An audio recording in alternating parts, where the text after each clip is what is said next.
Hi everyone, it's Adrian Leah. I wanted to make a video talking about a couple of things that I like to share on this channel. I wanted to start off the video with pulling out some cards from decks and end the video with pulling out a card from another deck. So the ones that I'm starting off with are the medicine cards and sacred path cards.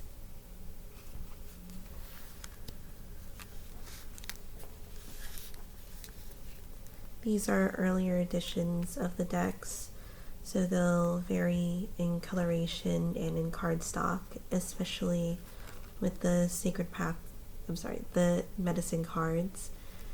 The medicine cards are the ones that come in the bear box, and since I mentioned the sacred path cards, this one varies in the cardstock mainly.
It was interesting because when I was pulling from the medicine cards, I got the first card as the blank card.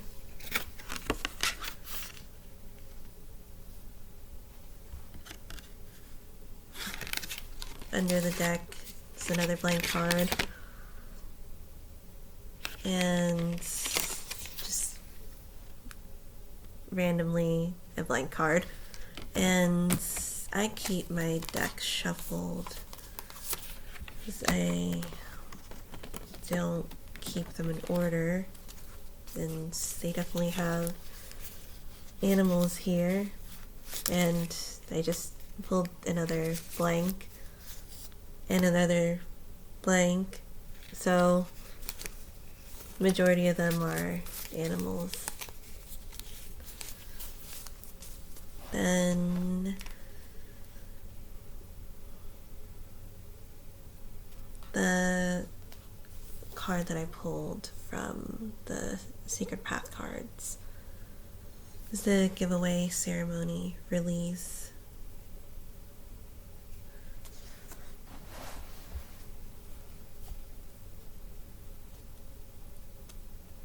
Definitely getting watery energy,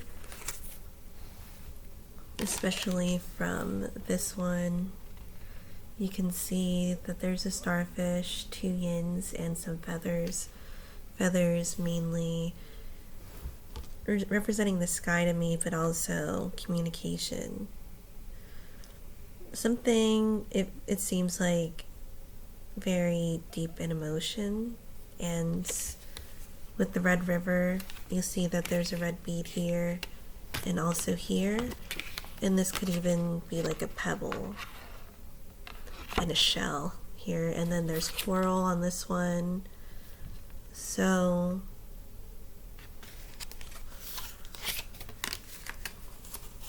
definitely fluidity.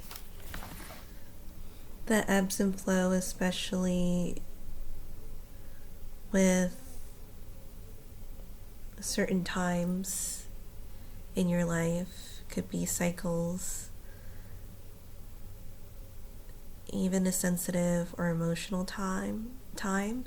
And with the release, it does seem like the song that just came to my mind was the Higher song by Creed, it's an older song, and I am not particularly listening to that band for religious reasons. It's just a song that came to mind. But you can take it as maybe a religious interpretation of it. Because if you keep holding on to things, it just seems like you're going to be stuck.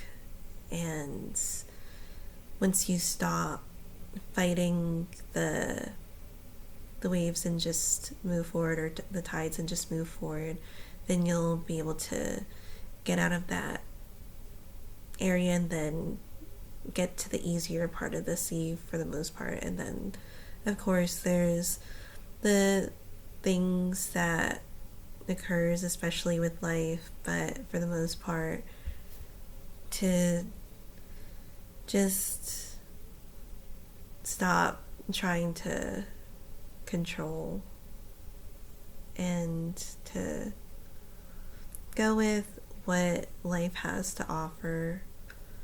Because if it's trying to give you something, it must be for a specific reason. Don't reject it before even receiving it. And another card that's coming to mind that's not in this deck is the Four of Cups, or the figure is kind of under a tree with their arms crossed, and then they have one cup that's given to them, but it doesn't seem like it's a cup that they're willing to accept. But I feel like you might be surprised of how things can really pan out if you let go of certain ideologies on things. It could be tension from the what ifs or the unknowns that we often hold on to, and maybe being fearful about what can come. But things are going to keep coming, and it's like if you have different chores to do or errands, things to get done, then things are just going to keep piling up, and it's going to be more and more work. So you might as well just keep going, and it gets easier, and then something comes up, and that's okay. So, and the number 43 for the giveaway ceremony, I associate the angel number for 44. It's not my favorite number, but that's the number that really comes to mind. So it's 43 before 44, so it's right before. It's like you're almost there, so it should be fine. Also, with watery energy, with more of the major lessons, we could have the moon card too. And people talk about the dark night of the soul, and honestly, some people might think, like, what is that? And it's really associated with deep watery energy, as I keep saying water, going into those dark corners, or the things that are in the depths that you might not want to be resurfaced, or you might not want to have addressed, but at some point it has to, and it comes to the top, and we learn how to work with it, because at some point we're going to have to work with it. So it's the beginning. It's gonna be a long video, so let's see.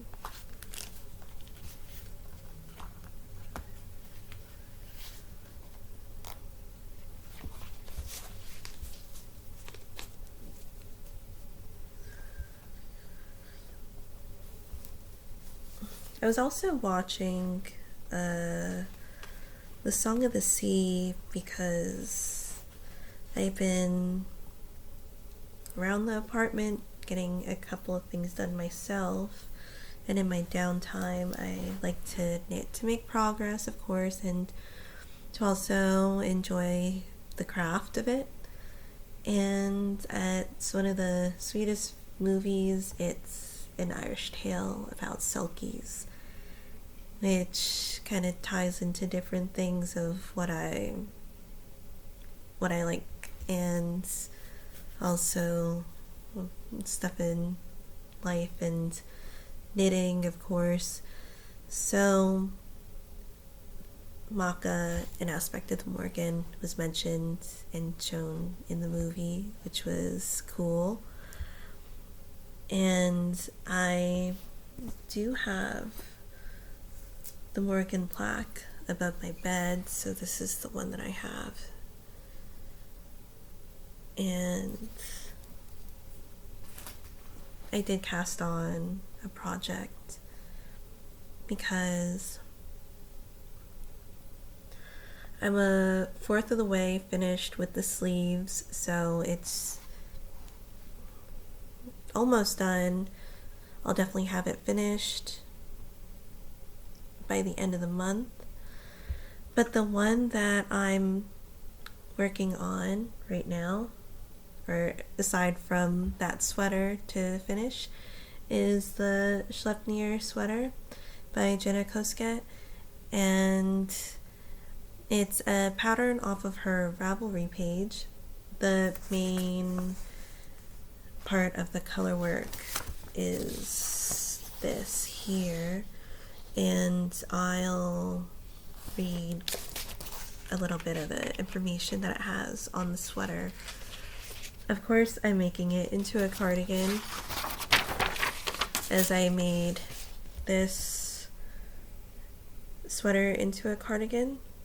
So this is her Birth of the World cardigan, or sweater that I made into a cardigan, and I was going to talk about it too because I wanted to talk about this steeking experience, because aside from the other cardigans that I made, this one was the one that I made without steeking and without having steeking already in the pattern, so having it cut to make it into a cardigan. So I'll talk about that one in this video too. But for the Sleipnir sweater, horses have many different meanings in folklore and world mythology. They are symbols of power, strength, courage, and loyalty.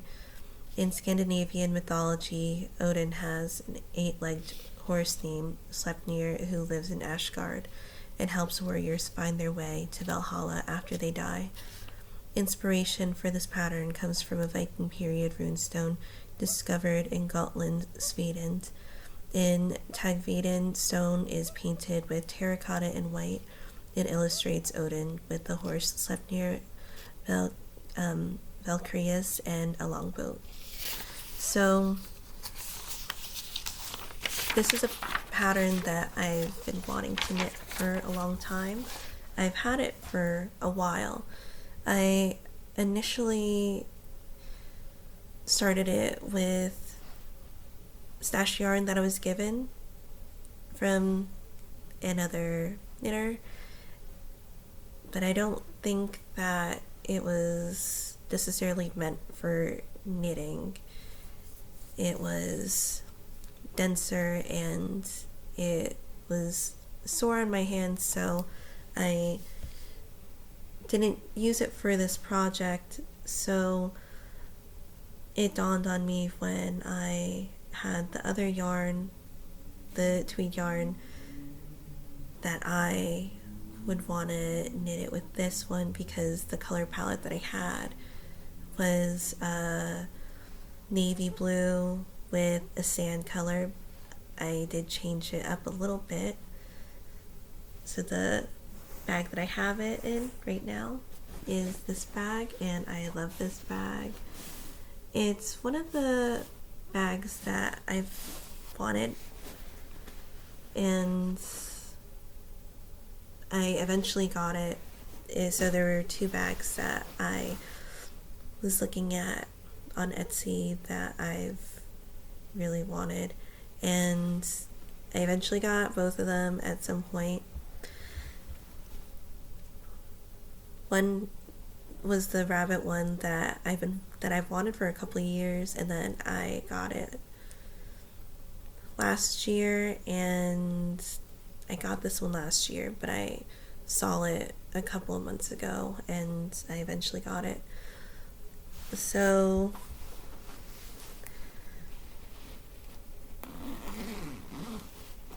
I started the project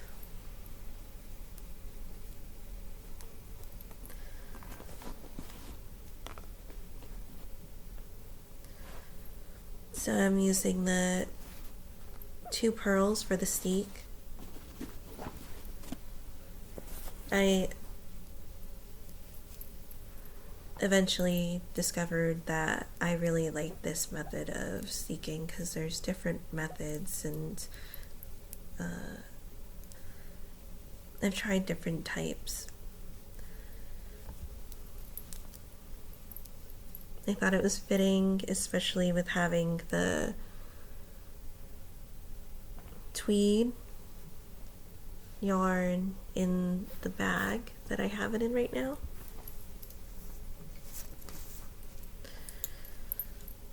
I love the way that it's turning out. So the slight color change that I have for this cardigan is using the Patagonia in a pearl colorway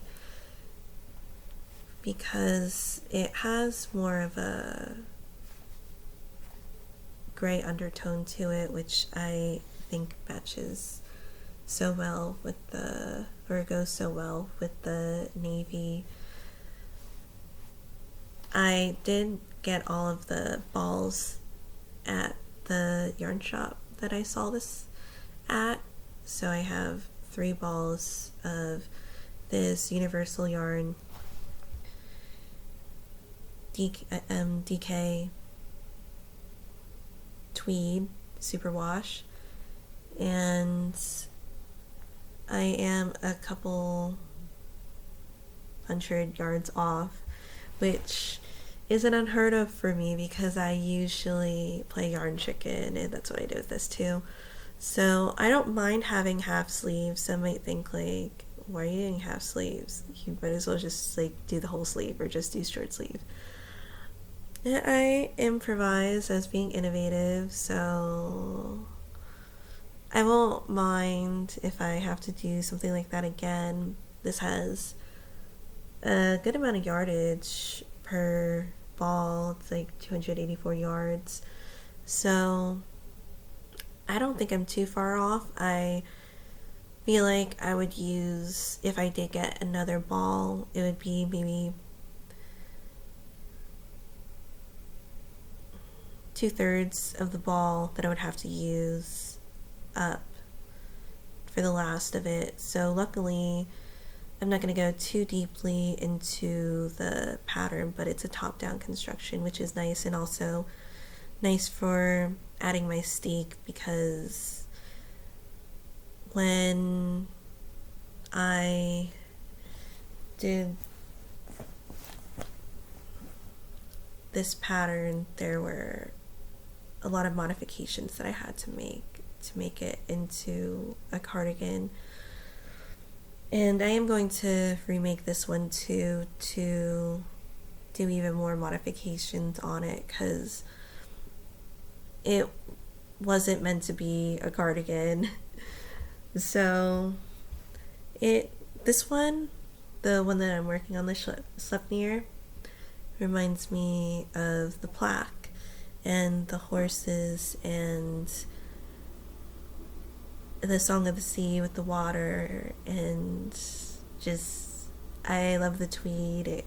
I feel like it's a special knit where I get to use tweed for it, I am usually using solid colors. I feel like it works well with the types of knitting that I do, but I also love tweed and I will incorporate it more, especially when I do my cabling. I want to make a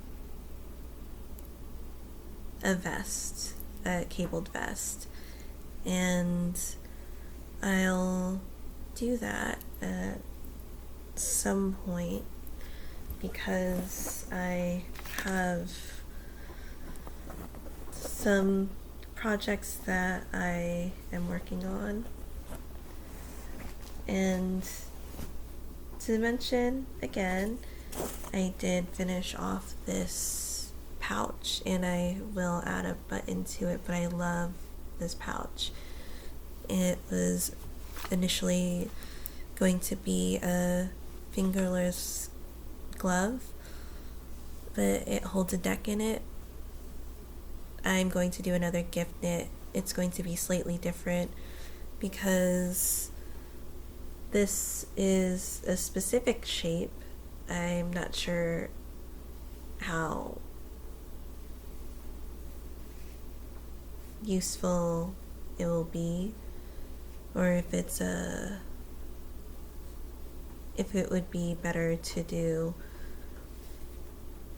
a smaller pouch with half of it and then fold it over with the flap.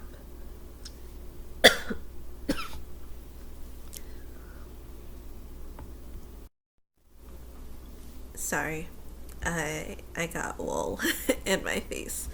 So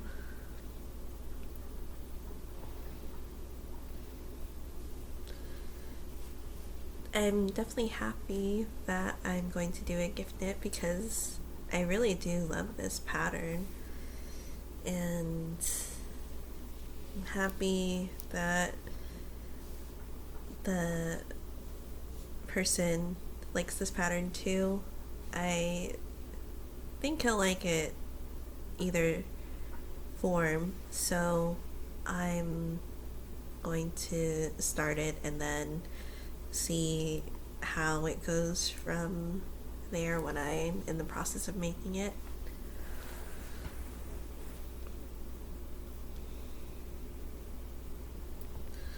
And with talking about the movie again, I wanted to pull out 2 books to show.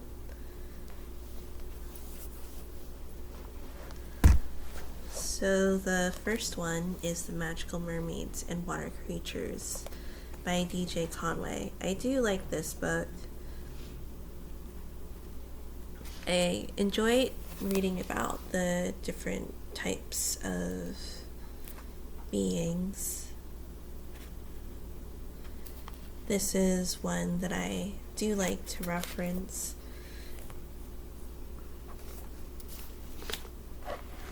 A more broader reference that talks about different types of fairies, the land and sea fairies, is the Field Guide to the Little People.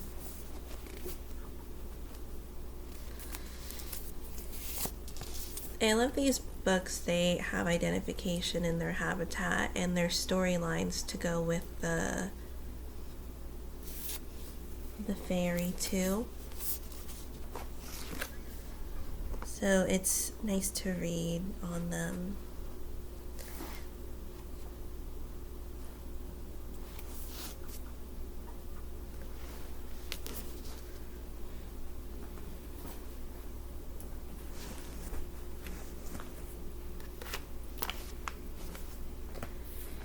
So I will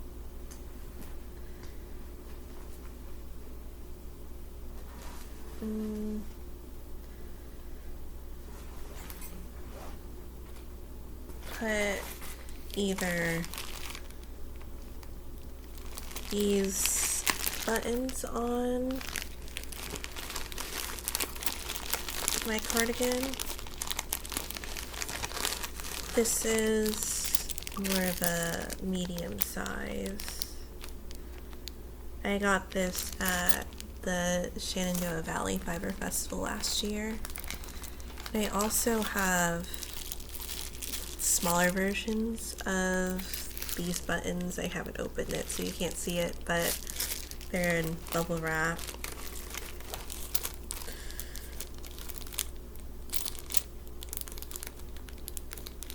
The larger ones, I got all the buttons that the person had, so there's 8 of them. I usually like putting 10 buttons on my cardigans, so I'll think about it.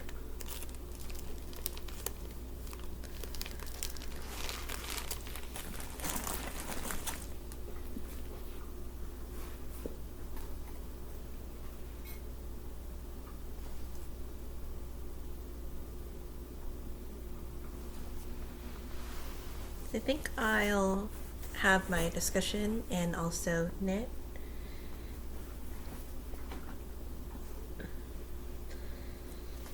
I'm still working on the sleeve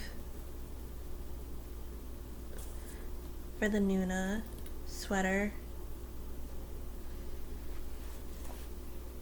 There's one sleeve finished and I've been working on the second sleeve. Once I get to a number of stitches that are less than what I have right now, I'll switch over to the DPNs. I do enjoy using the DPNs. I like the way that my sleeves turned out.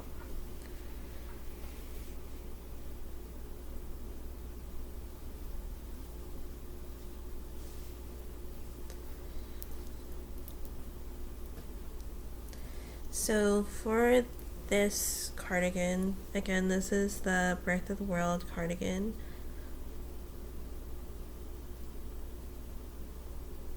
And I made it in, it was going to be, well, the pattern is for a sweater.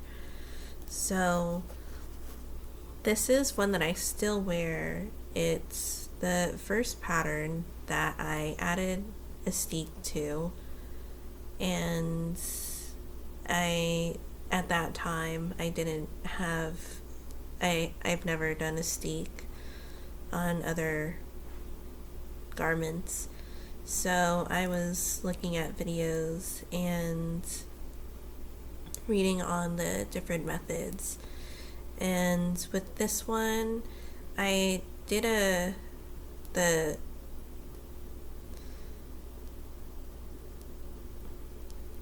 checkered steek, which it was okay. I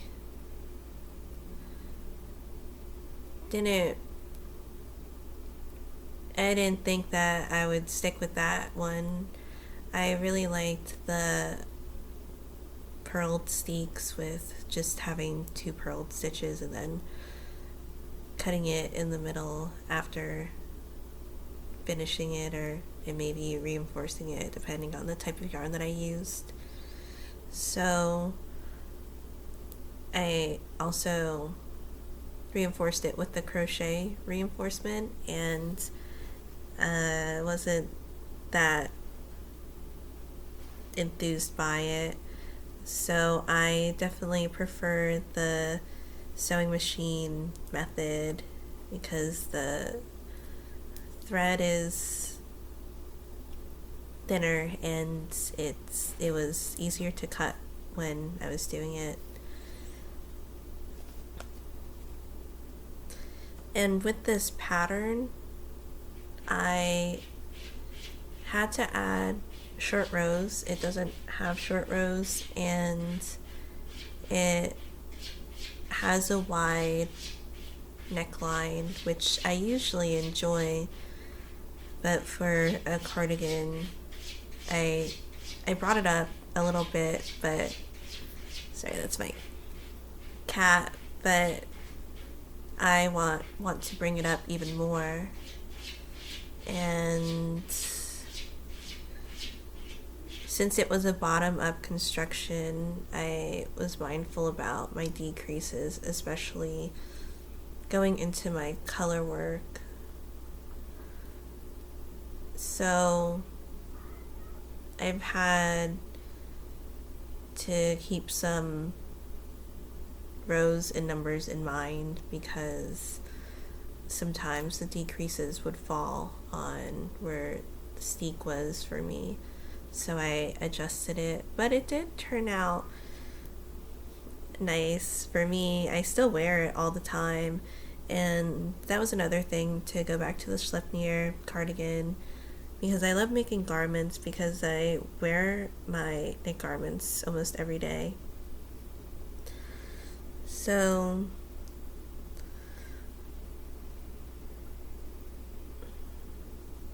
I also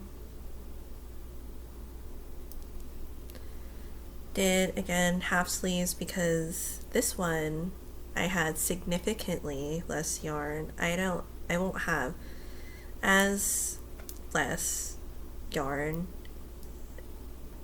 if than this cardigan.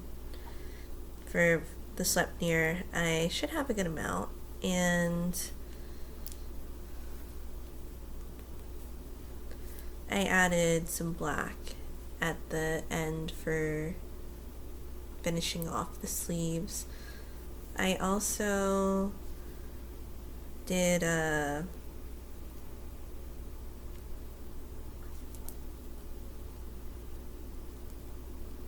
long ribbing at the bottom of the body. So that's what I started off with. And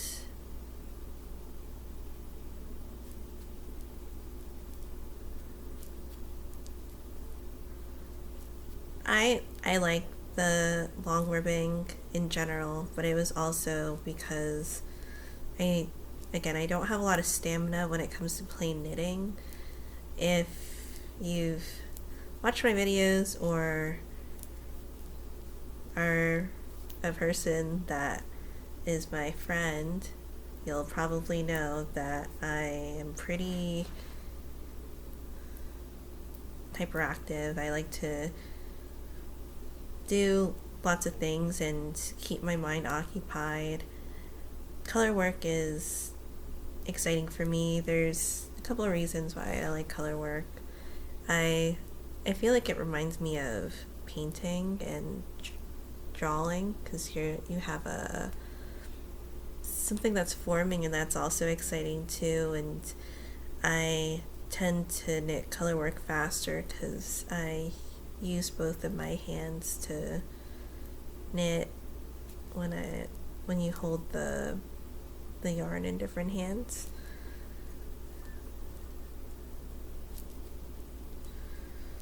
So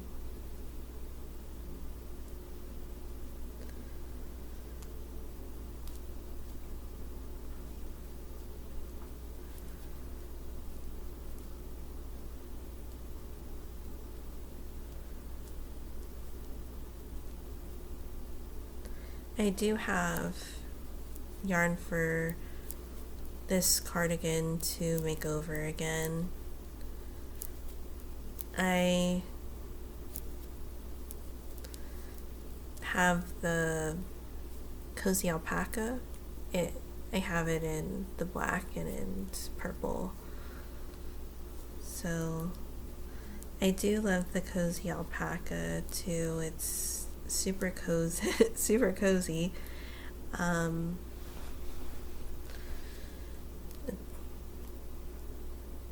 I'll probably work on that late this year, early next year. There's a couple of things that I'm trying to get finished, but I also want to enjoy myself too.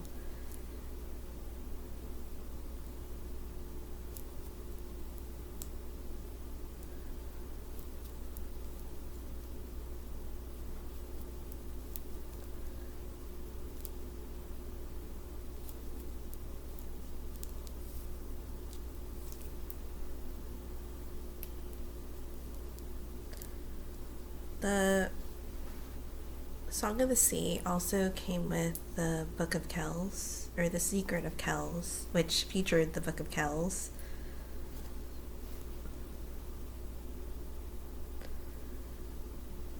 Which I enjoyed too.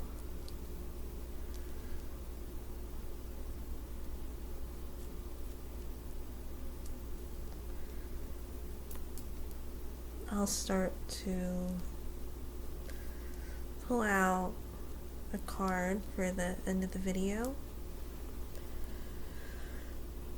You get a row finished. For the sleeves, I'm doing my own thing because I didn't want them too fitted.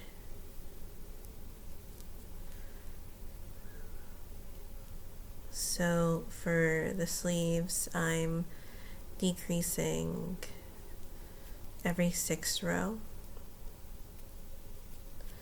And I do like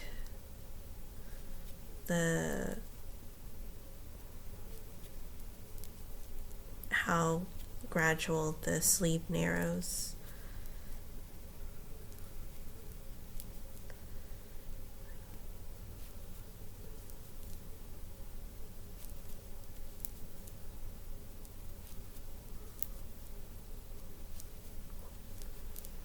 And it was also so exciting to start working on the Sleipnir because the universal yarn is so pudgy, and it's so nice working with it, but it's also an experience working with different types of yarn too, because this isn't super rustic, the Patagonia, but it's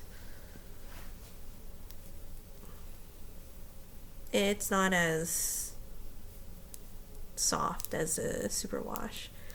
So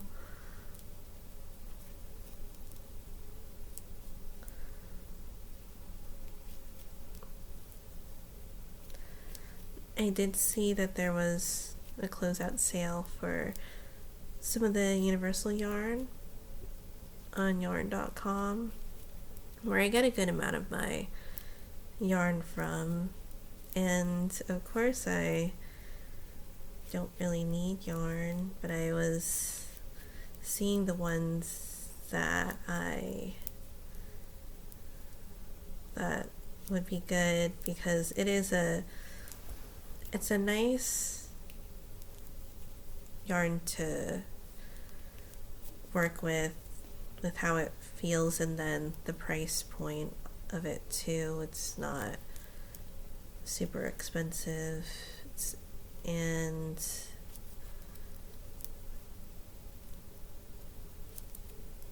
for me, I feel like it's something that I could wear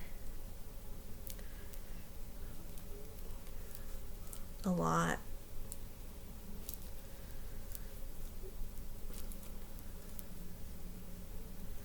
I don't have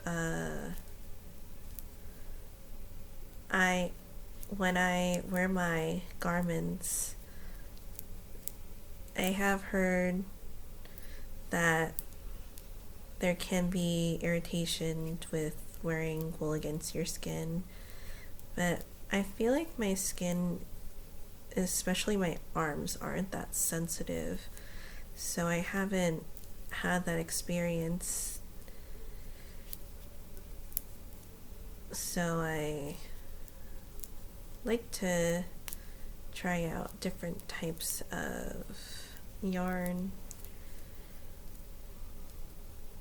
but I did see yarn that I really like, because the sale is a closeout sale for some of their yarn, and it goes from around $11 to like $6.50, around there. And I was thinking to get like 4 balls for a main color, and it's 100 grams too.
So I'll pull out a card from the Witch's Wisdom Tarot. I love that it came with a bag. It was a super nice presentation when I got the deck in the box and the bag. The cardstock is also nice too.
What I'm getting is that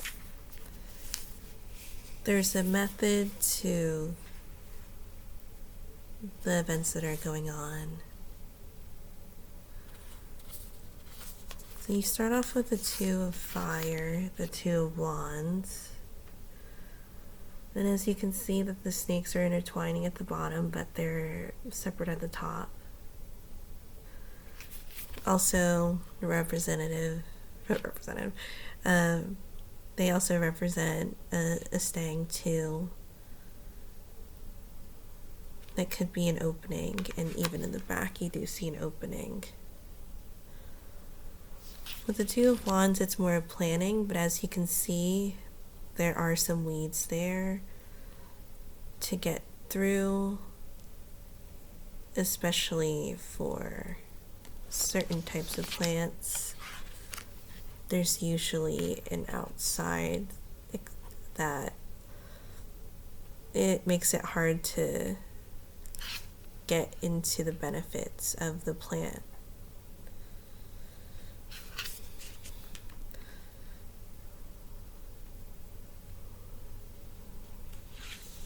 But once you get through the difficulties, that's when you really reap the rewards of it.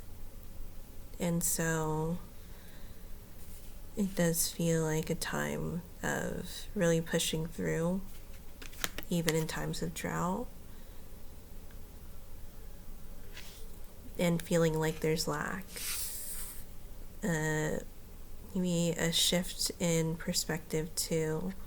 Because some decks, especially with this deck, not specifically, but let me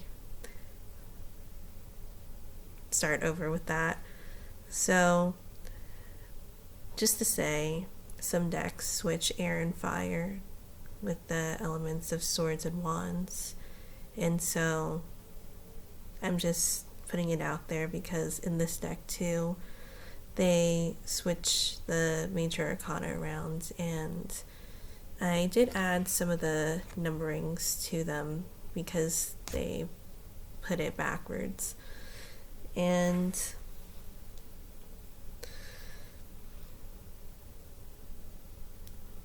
with the Two of Fire, I feel like it could also link to the mind too. And what's nice about air and fire is they know how to dance with each other. They know how to interact. It reminds me of like a tornado. One amplifies the other, but it's also knowing how to control it too, because it could definitely get out of hand. And that could be one of those instances where things can definitely get out of hand if you don't think things through. Since it's the beginning stages, I feel like it's your opportunity, which you do get with the card 21. And with this one, I didn't put them exactly in order from backwards to forward. I saw with what they had on the cards is what I put my interpretations to as well. So I also have one here representing the Magician too for the Council of All Beings. And how are you putting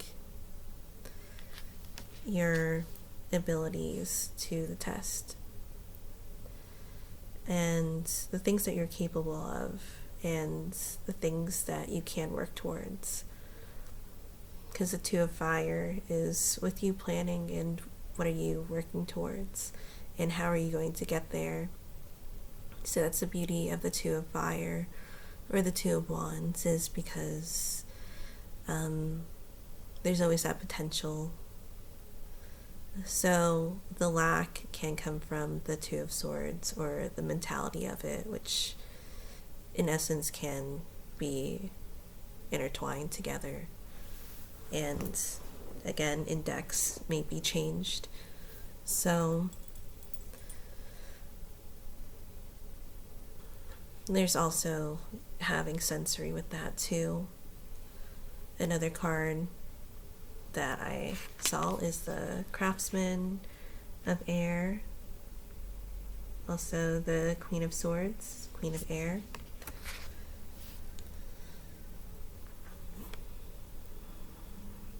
This is an energy of solitude, and that could be more sacrificial if you need to make time, and although there are other things that you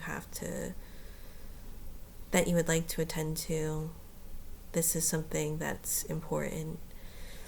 But at the same time, multiple things usually need to get done and to be attended to. So if you can try to plan your way, as this figure is doing in this card,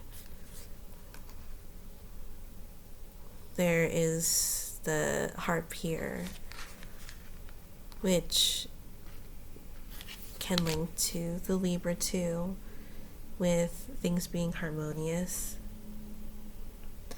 And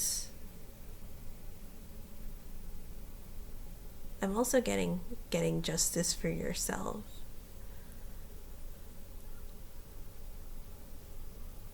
But it also comes with doing things to solidify the potential of getting something that you're trying to get.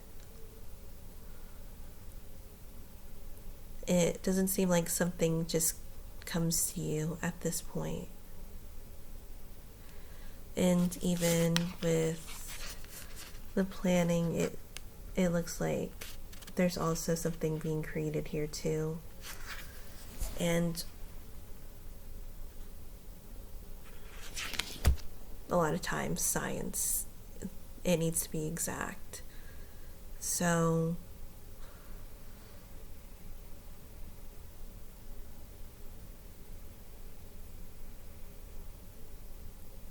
be honest with yourself.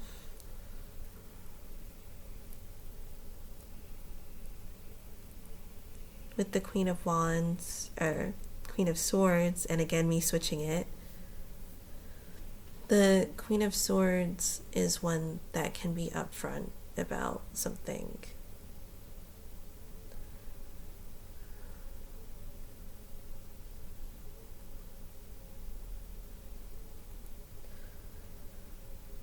The person that also may like to learn.